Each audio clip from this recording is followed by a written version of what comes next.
नमस्कार प्रेक्षकांनो, ठरलं तर मग मालिकेच्या आजच्या म्हणजेच 6 जूनच्या भागात आपल्याला एक जबरदस्त असा ट्विस्ट पाहायला मिळणार आहे. पण त्याआधी जर तुम्ही माझ्या चॅनलवर नवीन असाल तर चॅनलला प्लीज सबस्क्राईब करा. आता आपण पाहतो की कोर्टात सगळे जमलेले असतात. वकीलसुद्धा येतात व म्हणतात कोर्टाची कारवाई सुरू करण्यात यावी. Advocate Salunkhe, your opening statement please. तर आता ॲडव्होकेट साळुंखे उभे राहतात व म्हणतात, मिलॉर्ड, मधुकर पाटील यांच्यावर ही पहिली केस नाही आहे. वात्सल्य आश्रमातील विलासच्या खुनाचा त्यांच्यावर आरोप आहे आणि आता त्याच आश्रमात आणखीन एक मृतदेह सापडलाय. हा योगायोग असू शकत नाही. हा दुसरा मृतदेह हेच सांगतोय की मधुकर पाटील हे निर्ढावलेले खुनी आहेत. तर आता अर्जुन उभा राहतो व ऑब्जेक्शन घेत म्हणतो, माझे अशील मधुकर पाटील यांच्यावरचा खुनाचा आरोप अजून सिद्ध झालेला नाही आहे आणि दुसरी डेड बॉडी त्याचं आश्रमात सापडणं हे त्याच्यावर संशयाचं कारण असू शकत नाही आणि माझे वकील मित्र त्यांना खुनी तर अजिबात म्हणू शकत नाही. तर जज म्हणतात, ऑब्जेक्शन सस्टेन. ॲडव्होकेट अर्जुन सुभेदार, युअर ओपनिंग स्टेटमेंट प्लीज. तर आता अर्जुन पुढे येतो व म्हणतो, पोलिसांनी जरी माझ्या अशिलांना संशयी मानलं असलं तरी त्यांच्याकडे हे प्रूफ करण्यासाठी कोणताही ठोस पुरावा नाही आहे आणि महत्त्वाची गोष्ट म्हणजे जी डेड बॉडी काढली गेली आहे तो ऑलमोस्ट एक स्केलेटल होता आणि त्या माणसाची ओळख पटावी म्हणून त्या स्केलेटलचं फेशियल रिकन्स्ट्रक्शन सुद्धा केलं गेलं आहे.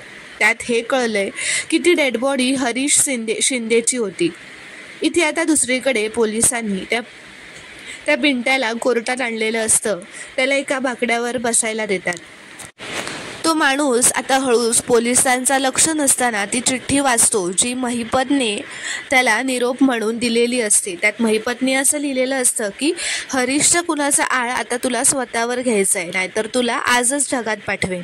हे वाचून आता तो पिंट्या खूपच घाबरतो. इथे दुसरीकडे कल्पना व प्रताप यांच्या खोलीत असतात. कल्पना प्रियाचं कौतुक करत असते व प्रतापला असं म्हणते, तन्वीमध्ये किती चांगुलपणा आहे ना.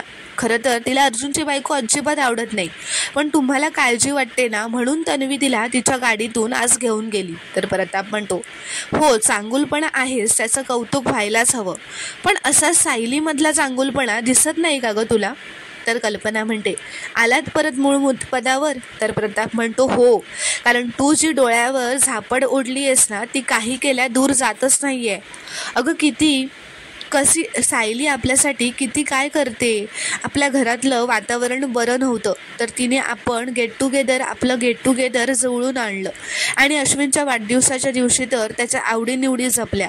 तू तिच्याशी एक शब्द बोलत नाही आहेस ग, तरी तुझ्या आनंदासाठी ती सगळी धडपड करते. आणखीन काय करायला हवं आहे सुनेने आपल्यासाठी.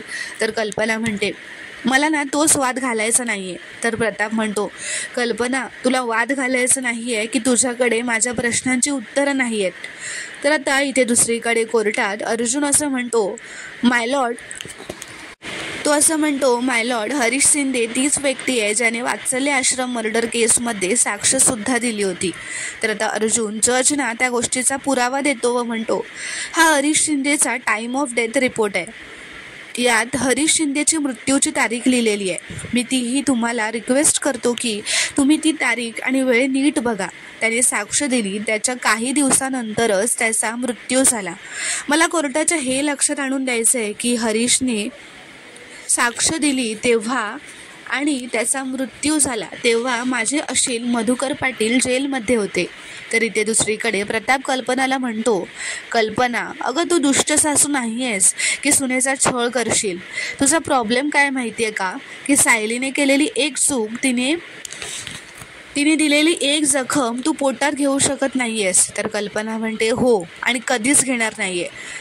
नाही, तुम्ही तर काहीच घडलेलं नाही आहे असं वागताय ना, पण मला तसं करता येणार नाही. तर प्रताप म्हणतो, अगं काही घडलेलं नाही आहे असं मी वागतच नाही आहे, पण कल्पना, मी सायलीच्या एका चुकीपेक्षा ना तिच्यात असलेले अनेक गुण बघतोय आणि ते मला जास्त महत्त्वाचे वाटत आहेत आणि माझी खात्री आहे एक ना एक दिवस तुलाही ते पटतीलच. तन्वीचा चांगुलपणा आहे की नाही मला माहीत नाही, पण तुझ्यात नक्कीच आहे हे मला माहिती आहे आणि मला खात्री आहे की सायलीच्या बाबतीत एक ना एक दिवस ते बाहेर येईलच. तर आता हे ऐकून कल्पना तिथून निघून जाते. इथे दुसरीकडे अर्जुन असं म्हणतो, हरीशचा खून मधुकर पाटील यांनी करणं शक्यच नाहीये. तर दामिनी महिपतला हळूच कानात असं म्हणते, एवढी साधी गोष्ट माझ्या लक्षात आली नसेल असं वाटतंय का याला? तर महिपत म्हणतो, त्याच्या लक्षात आलीच असेल, कारण हुशार आहे ना तो. तर आता ॲडव्होकेट साळुंके उभा राहतो व म्हणतो, मिलॉर्ड, मी मगाशी ना मधुकर पाटलांना उगाचच निर्ढावलेला खुनी असं म्हटलं नाही. इतक्या सराईत गुन्हेगारांना दरवेळेस स्वतःचे हात चिखलात घालावे लागत नाहीत. पाटलांनी ठेवलेल्या गुंडांकडून हा खून करून घेणं सहज शक्य आहे. तर अर्जुन म्हणतो, म्हणजे तुम्हाला असं म्हणायचं आहे की हे जे मधुकर पाटील आहेत ते गुंड पोसू शकतात? तर ॲडव्होकेट साळुंगे म्हणतात, कोणाच्याही साध्याबोळ्या चेहऱ्यामागे पापी माणूस लपलेला असतो. शिवाय मिलॉर्ड, ॲडव्होकेट सुभेदार यांनी आत्ताच सांगितलं की हरीश यांनी कोर्टात साक्ष दिली होती. ती साक्ष यांचा काळा चेहरा कोर्टासमोर आणणारी होती. तर आता चैतन्य तो रिपोर्ट यायची वाट बघत असतो. अर्जुन मागे वळून चैतन्यकडे बघत असतो, कारण त्यालाही तो रिपोर्ट पुरावा कोर्टात दाखवायचा असतो. पण तो रिपोर्ट येण्यासाठी थोडा वेळ लागत असतो. ॲडव्होकेट साळुंके म्हणतो, आणि म्हणूनच पाटील चिडले. त्यांनी जेलमधूनच चाव्या फिरवल्या आणि त्यांनी त्यांच्या गुंडाला हरीशला ठार मारण्याची ऑर्डर दिली. ही साक्ष मोटिव्ह ऑफ मर्डर आहे. आरोपी तोच, खुनाची जागाही तीच आणि खुनासाठी कारणही तेच. या 3 गोष्टी मधुकर पाटलांना दोषी सिद्ध करण्यासाठी पुरेशा आहेत मिलॉर्ड. तर आता प्रिया रविराजला हळूच म्हणते, बाबा, मधुभाऊंनी असं का केलं असेल? एकावर एक 2 खून करायची काय गरज होती त्यांना? तर रविराज म्हणतो, ते समोर बसलेत ना न्यायाधीश, ते बघतेस ना तू जजमेंट देण्याची काही गरज नाहीये. तर अर्जुन म्हणतो, या मोटिव्ह ऑफ मर्डरबद्दल मी बोलणारच आहे मिलॉर्ड, पण पुराव्यासकट. तर ॲडव्होकेट साळुंके म्हणतात, मग कुठे आहे तुमचा पुरावा? तर अर्जुन म्हणतो, मी त्याचीच वाट बघतोय मिलॉर्ड. तर साळुंके म्हणतो, ॲडव्होकेट सुभेदार, कोर्ट तुमच्यासाठी थांबणार नाहीये.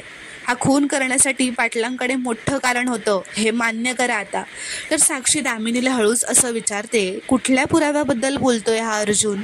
हा पाटलाला सोडवू शकेल का? असा पुरावा नसेल ना त्याच्याकडे? तर दामिनी म्हणते, काहीही नाही, अर्जुन नुसता वेळ काढतोय. I am sure of it. तर साक्षी असं म्हणते, असा कुठला पुरावा नसेल ना की पाटलाला माझ्या केसमधूनही सुटका होईल?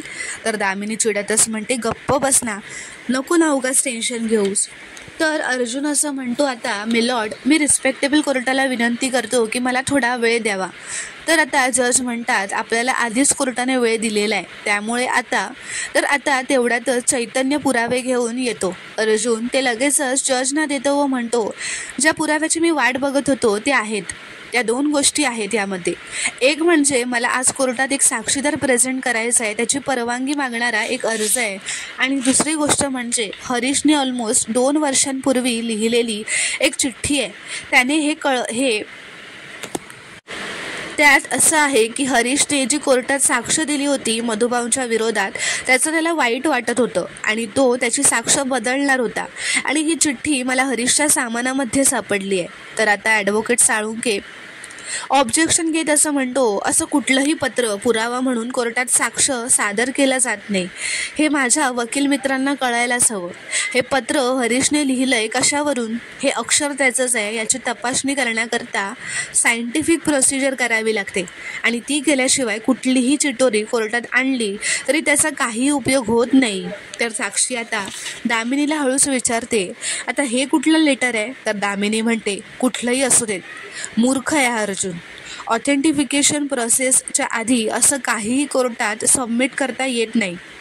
तो काहीही करू शकणार नाही.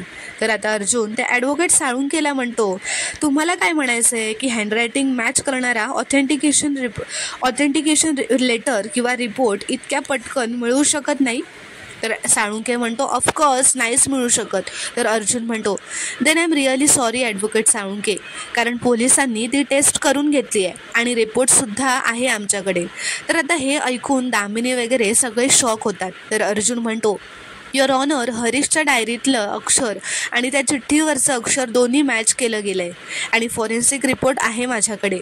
ॲडव्होकेट गडकरी, ते रिपोर्ट तुम्ही प्लीज कोर्टाला आणि इथे उपस्थित असलेल्या सगळ्या वकील मित्रांना वाचून दाखवाल का? तर आता दामिनी हे ऐकून तिच्या कपाळालाच हात लावते, कारण तिला आता टेन्शन आलेलं असतं. तर प्रेक्षकांनो, पुढील भागात काय घडणार हे पाहणं खूपच रोमांचक ठरणार आहे. व्हिडिओ पूर्ण बघितल्याबद्दल धन्यवाद. व्हिडिओ आवडल्यास कॉमेंटमध्ये नक्की कळवा व चॅनलला प्लीज सबस्क्राईब करा.